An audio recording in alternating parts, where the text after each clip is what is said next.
baada ya kumshukuru Allah subhanahu wa ta'ala na kumtakia ziada ya rehema na amani Bwana Mtume Muhammad sallallahu alaihi wasallam, kama palipoashiriwa kwamba nitoe shukurani kwa kuhudhuria kwenu katika hafla hii ya kuwapokea na kuwakaribisha wageni katika wageni wa Allah subhanahu wa ta'ala. Kwa hiyo Allah subhanahu wa ta'ala akulipeni kila la kheri kwa kuitikia kwenu wito huu, lakini kwa kufanya jambo hili wala hamkuanza nyinyi. Mtume Muhammad sallallahu alaihi wasallam wakati alipofika Maka kutoka Madina katika mwaka wa fathi ule, hadithi iliyopokewa na Abdullah bin Abbas radhiyallahu anhu katika Sahih Bukhari, anasema Mtume lamma kadima Rasulullah sallallahu alaihi wasallam Makka, alipofika Makka, istaqbalathu Ughaylamatu bani Abdul Muttalib fahamala wahidan amamahu wal akhar khalfahu.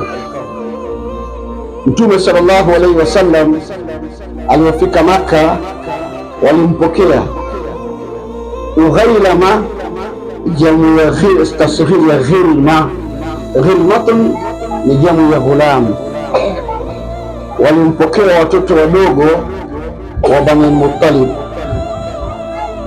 Mtume kwa kupenda kitendo kile, kwa kuona furaha ya jambo lile, alimchukua mmoja akamweka mbele ya ngamia wake na mwingine akampandisha nyuma ya ngamia yake. Wao wakawa wamekaa watu watatu.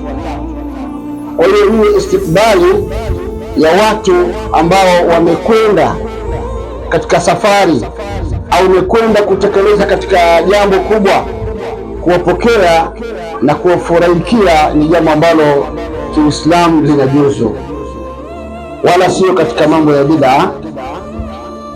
Ni mambo ambayo ulama hawa wanaosema bid'a nao wamekubali, na Imam Bukhari ameandika kabisa katika Sahih Bukhari, babu istiqbali alhujjaj alqadimina.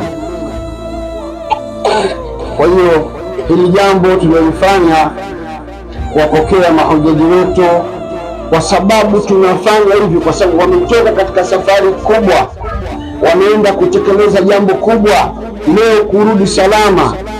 Usije ukaona leo unaizungumzia hija leo katika karne ya 22 ya 21 hii ndio wana kitu chepesi. Zamani walikuwa mtu akienda hija wanaagana kabisa, wanalizana, yani ima atarudi au wakurudi au asirudi. Ilikuwa namna hiyo, na hata Uislamu ulivyokuwa unaamrisha hija uliamrisha katika mazingira magumu sana.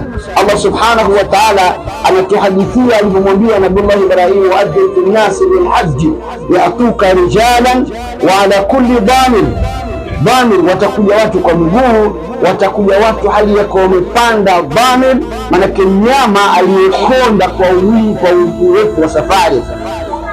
Yatuna min kulli fajjin amiq, watakuja kutoka katika pande za mbali. Kwa hiyo ilikuwa safari ya hija ilikuwa ni safari ngumu sana. Usione leo mtu anapiga ipo katika hija atakupigia simu sana ni sasa hivi, lakini ilikuwa safari ndefu na ilikuwa watu tayari, mtu anakaa roho moto, atarudi lini. Kwa hiyo ni safari kubwa na ni safari muhimu, na kufurahika na jambo kama hili ni jambo adhimu. Kwa hiyo tunashukuru sana kwa niaba ya familia. Allah akulipeni kila la kheri, Allah akulipeni malipo mema kwa ihsani yake. Hii linafanyika mara mbili.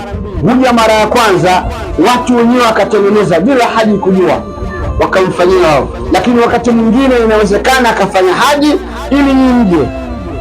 Kwa hiyo inawezekana katika sura zote zinajuzu. Kwa inshallah Mwenyezi Mungu akulipeni kila la kheri, na kama tulivyoashiria baada hapo malhaji wetu watatuambia dua, kwa sababu dua alhaji, Allahumma ighfir lilhaji wa liman istaghfar lahu alhaji. Mungu Mtume anasema Mwenyezi Mungu msamehe haji mwenyewe na kila mtu atakayemtaka msamaha nani haji.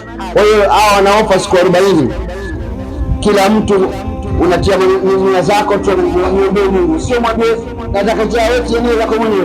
Ni tumepata chana, nafikiri kwamba tutapata fursa, tutatia nia kiasi cha dakika 2-3, alafu haji yetu kwa niaba ya mahujaji wenzake atatuhiria dua na mahaji wengine kama